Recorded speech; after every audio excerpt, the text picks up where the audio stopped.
પરિણામો પર ચર્ચા કરવા માટે આપણી સાથે જોડાઈ રહ્યા છે પ્રુડન્ટ કોર્પોરેટ એડવાઇઝરી સર્વિસીસના સીએમડી સંજય શાહ. સંજયભાઈ, સ્વાગત છે અને સૌથી પહેલાં તો ગુડ આફ્ટરનૂન તમને અને આભાર અમારી સાથે જોડાયા. તમે પહેલી વખત આપણે ચર્ચા કરી રહ્યા છીએ. નંબર્સ રસપ્રદ આવ્યા છે અને ત્યારબાદ આપણે ખાસ ચર્ચા કરી રહ્યા છીએ. તો પહેલાં તો આપણે નંબર્સ પર ચર્ચા કરી લઈએ.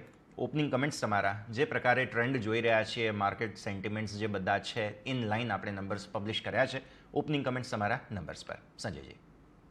તો ઓવરઓલ થેન્ક યુ. એક તો સૌથી પહેલા આભાર તમે મને બોલાવ્યા બદલ. અને મારું હેડક્વાર્ટર અમદાવાદ છે, so by definitely I am Gujarati, proud Gujarati. Overall હું તમને થેન્ક યુ. મારા બિઝનેસ વિશે કહું તો છેલ્લું ક્વાર્ટર ખરેખર બહુ જ સારું રહ્યું છે.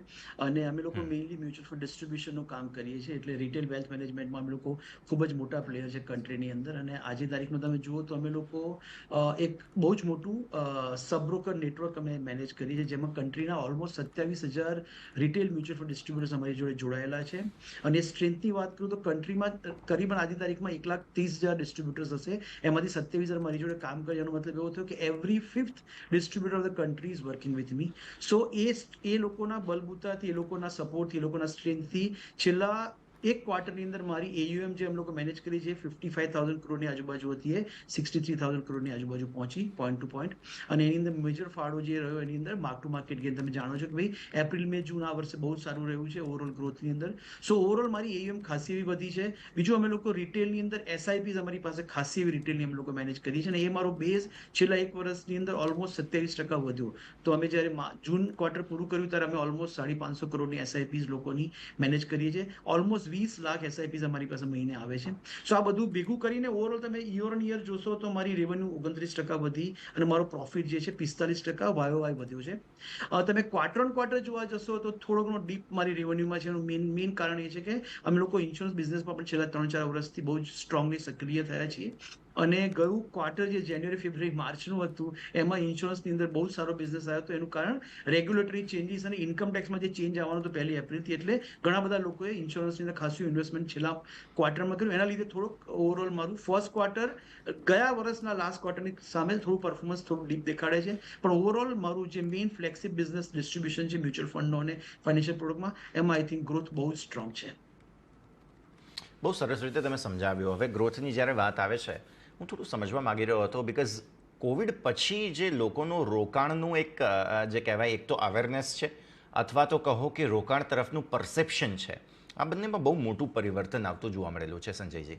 ચાહે તે રિટેલના હિસાબથી ઓપન માર્કેટમાં તમે જુઓ કે મ્યુચ્યુઅલ ફંડની ઇન્ડસ્ટ્રીમાં જે ઇન્વેસ્ટમેન્ટ્સ થઈ રહ્યા છે, આ બંનેમાં પર્સ્પેક્ટિવ વાઇઝ બહુ મોટું પરિવર્તન આવ્યું છે. થોડું સમજાવો. આપણા ગ્રોથની અંદર પણ એ ક્લિયરલી વિઝિબલ છે અને લોકોનું સેન્ટિમેન્ટમાં જે પરિવર્તન થયું છે, આને આપણે કઈ રીતે સમજવું જોઈએ, સંજયજી? તો ઓવરઓલ આઈ થિંક ઘણી બધી વસ્તુઓ પોઝિટિવ ડેવલપમેન્ટ એ રીતે થયું કે કોવિડના લીધે થયું શું કે ઘણા બધા તમારા ટેકનોલોજીકલ ચેન્જીસ જે થયેલા હતા એ ઓવરનાઇટ લોકોને વિઝિબલ થયા. એટલે જેમ ત્યારે તમે ઘરે હતા અને જ્યારે તમારી પાસે ટાઈમ હતો ત્યારે તમે ઇન્વેસ્ટમેન્ટના જ્યારે ઓપ્શન્સ જોવાના ચાલુ કર્યા, અને ઇન્વેસ્ટમેન્ટનો એક જે રૂટ જે હતો, ઇઝી રૂટ હતો તમારો કસ્ટમર ઓનબોર્ડિંગનો. સો હું એવું કહેવા માંગીશ કે આઈ થિંક કોવિડ પછી જે તમારી ઓવરઓલ ઓનબોર્ડિંગ એક્સરસાઇઝ હતી, કસ્ટમર પોતાનું ખાતું ખોલી શકે, ટ્રાન્ઝેક્શન કરી શકે, એ બધું એટલું બધું ઇઝી થઈ ગયું કે લોકો આઈ થિંક એક સમજો ઇક્વિટી માર્કેટ તરફ વળ્યા, પહેલી વસ્તુ. બીજી વસ્તુ, ઓવરઓલ મ્યુચ્યુઅલ ફંડની અંદર તમે જોશો તો મ્યુચ્યુઅલ ફંડ સહી કેમ્પેન જે ઇન્ડસ્ટ્રીએ કર્યું તેના લીધે એક બહુ સારી awareness I think mutual fund માટે ડેવલપ થઈ હતી. અને એસઆઈપી રિયલી એક કલ્ટ તરીકે ઉભરીને આવ્યું. અને બે વસ્તુ ભેગી થઈ. એક તો બહુ સરસ માર્કેટિંગ કેમ્પેન થયેલું હતું, લોકોના માટે ઇન્વેસ્ટમેન્ટના ઓપ્શન્સ બહુ લિમિટેડ હતા. બીજી બાજુ પર તમારા માટે ઇન્વેસ્ટમેન્ટ કરવાની પ્રોસેસ બહુ જ ઇઝી થઈ ગઈ. ઓનબોર્ડિંગ ખાલી ક્લિક ઓફ ધ બટન તમે આજે કોઈ પણ જગ્યાએ જઈને ઇન્વેસ્ટમેન્ટ કરી શકો છો.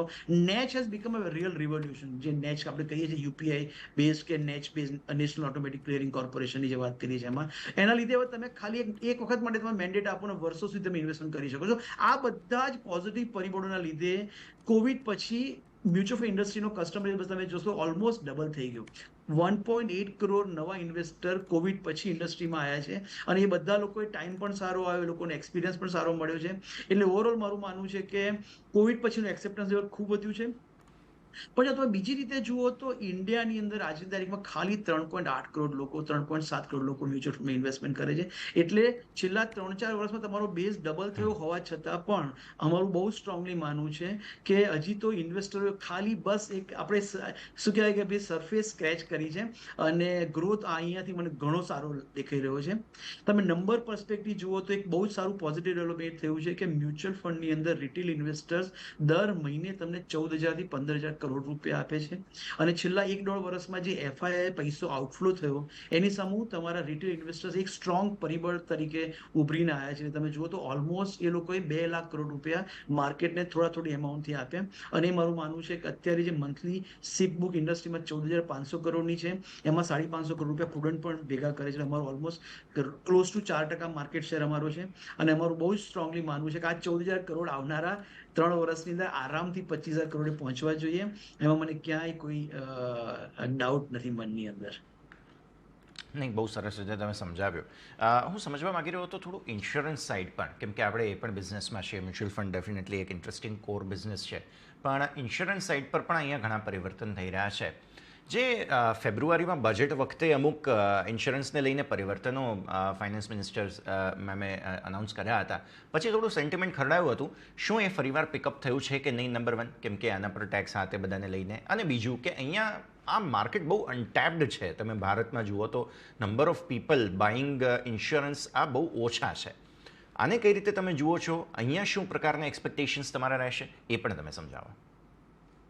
તો આઈ થિંક એક મોટી વસ્તુ તો એ છે કે આઈ થિંક ગ્રેજ્યુઅલી જે એપ્રોચ છે ગવર્મેન્ટનો કે ફિનાન્સ મિનિસ્ટ્રીનો કે કોઈ પણ ઇન્વેસ્ટમેન્ટ ટેક્સ લેડ હતું કે ટેક્સીસ એટલે ટેક્સોના એડવાન્ટેજના લીધે જે ઇન્વેસ્ટમેન્ટ થતું ધીરે ધીરે તમે જોશો તો કેપિટલ માર્કેટની અંદર, બોન્ડ માર્કેટમાં એવું થયું, કેપિટલ માર્કેટમાં એવું થયું. ઇન્સ્યોરન્સમાં પણ એ લોકોએ ગયા વર્ષની અંદર 5 લાખ કરતાં નીચેની ટિકિટ વેલ્યુની અંદર એક્ઝેમ્પશન ચાલુ રાખ્યું છે. એ ઉપરનું કોઈ પણ ઇન્વેસ્ટમેન્ટ તમે કરો તો મેચ્યોરિટી પર જે તમને પૈસા મળશે ટેક્સેબલ થશે. પણ એને તમે ભૂલી પણ જાઓ તો આજની તારીખમાં ઇન્સ્યોરન્સ, તમે બહુ સાચું કીધું છે કે આઈ થિંક બહુ જ હ્યુજ પોટેન્શિયલ છે insurance as far as your coverage is concern. તમે ટર્મ પ્લાનની વાત કરો, હેલ્થ પ્લાનની વાત કરો, એટલે જનરલ ઇન્સ્યોરન્સ અને લાઈફ ઇન્સ્યોરન્સ બંનેની અંદર અમારું બહુ જ સ્ટ્રોંગ માનવું છે કે એ ખૂબ જ બહુ જ મોટો આઈ થિંક પાર્ટ છે ફાઇનાન્શિયલ સર્વિસ ઇન્ડસ્ટ્રીઝનો, જ્યાં આગળ ગ્રોથ પોટેન્શિયલ એનોર્મસ છે. અને જેમ જેમ તમારી ઇકોનોમી ગ્રો થતી જશે, લોકોની લાઈફસ્ટાઈલ સુધરતી જશે, લોકોની સેવિંગ કેપેસિટી વધતી જશે, આઈ થિંક માણસ સૌથી પહેલા વિચારવાનું ચાલુ કરશે કે ભાઈ મેં મારી હેલ્થનું કવર લીધું છે કે નથી લીધું, મેં મારા લાઈફની અંદર ટર્મ પ્લાન લીધો છે નથી લીધો, જેથી કાલ ઉઠીને ભગવાન ના કરીને કંઈક થાય તો મારી ગેરહાજરીમાં મારા પરિવારની આઈ થિંક નાણાકીય રિક્વાયરમેન્ટને હું ફૂલફિલ કરી શકું. સો આઈ થિંક ઓવરઓલ મારું બહુ સ્ટ્રોંગ માનવું છે કે બંને સેગમેન્ટ, તમે ઇન્વેસ્ટમેન્ટની વાત કરો કે ઇન્સ્યોરન્સની વાત કરો, as financialisation is becoming more and more robust, I think આ બંને સેગમેન્ટમાં ગ્રોથ મને ખાસો દેખાઈ રહ્યો છે. ઓકે, હવે હું થોડું માર્જિન્સને લઈને સમજવા માગી રહ્યો હતો, બિકોઝ આપણું જોયું છે પ્રોફિટ માર્જિન્સમાં તો ડેફિનેટલી એક એક્સપાન્શન છે. કોઈ નવા વર્ટિકલ્સ, કોઈ નવી જગ્યા, અથવા તો આને માર્જિનને કઈ રીતે હજુ પણ આપણે મેન્ટેન કરીશું, આના પર તમારા તરફથી કમેન્ટ્રી સર? તો ઓવરઓલ તમે મારો બિઝનેસ જોશો ને તો આઈ થિંક બહુ જ વેનીલા અને બહુ જ પ્લેન બિઝનેસ છે, જેમાં અમે લોકો રિટેલ વેલ્થ મેનેજમેન્ટ અને રિટેલ પ્રોટેક્શનનું કામ કરીએ છીએ. જે રિટેલ વેલ્થ મેનેજમેન્ટમાં મારું મેઇન ફોકસ છે મ્યુચ્યુઅલ ફંડમાં, અને રિટેલ પ્રોટેક્શનમાં મારું મેઇન ફોકસ છે ઇન્સ્યોરન્સમાં, એ પણ point of sales persons through. So overall આ બંને બિઝનેસની વાત કરું તો ઇન્સ્યોરન્સ એ હાઈ માર્જિન બિઝનેસ છે, અને મ્યુચ્યુઅલ ફંડની અંદર મારું માર્જિન ઓવરઓલ તમે છેલ્લા 5 વર્ષમાં જોશો તો સ્ટેન્ડ અલોન મારા મ્યુચ્યુઅલ ફંડ બિઝનેસમાં મારું માર્જિન જે કરીબન 17-18% રહેતું હતું, હવે 20%-22% આજુબાજુ પહોંચ્યું. એનું કારણ કે મારો એયુએમ નો ગ્રોથ બહુ સરસ આવ્યો, પણ મારા બાકીના બધા ખર્ચા જે છે મોરલેસ સ્ટેગ્નન્ટ થઈ રહ્યા છે. એટલે હું મારા ફર્સ્ટ સેગમેન્ટની વાત કરું મ્યુચ્યુઅલ ફંડમાં, તો મને એમાં ક્લિયર વિઝિબિલિટી દેખાઈ રહી છે કે હું એટલીસ્ટ 22-25% આજુબાજુ, એટલે 22% આજુબાજુ મારો એયુએમ નો ગ્રોથ મને દેખાઈ રહ્યો છે. અને જ્યારે એયુએમ 22% ગ્રોથ થતી હશે તો મારી ટોપ લાઇન પણ રફલી એ જ રેન્જમાં ગ્રોથ થવી જોઈએ, પણ મારો ખર્ચો એટલો બધો ગ્રો નહીં થાય. એટલે ઓપરેટિંગ લિવરેજનો જે ફાયદો મને મ્યુચ્યુઅલ ફંડ ડિસ્ટ્રીબ્યુશનમાં દેખાયો છે, હજી પણ આવનારા 5-10 વર્ષ સુધી આરામથી દેખાશે. અને હું બહુ ક્લિયરલી માનું છું કે આ મારો બિઝનેસ એવો છે જેમાં મારે કોન્સ્ટન્ટલી આ જ કર્યા કરવું છે, મારે આડોડું કશું જ નથી કરવું, સો દેટ મારો એકદમ બહુ જ ફોકસ બિઝનેસ એપ્રોચ છે આની અંદર. So I think the mutual fund distribution બિઝનેસનું મારું માર્જિન ધીરે ધીરે, ઓપરેટિંગ માર્જિન મારું ધીરે ધીરે ઇમ્પ્રૂવ થશે.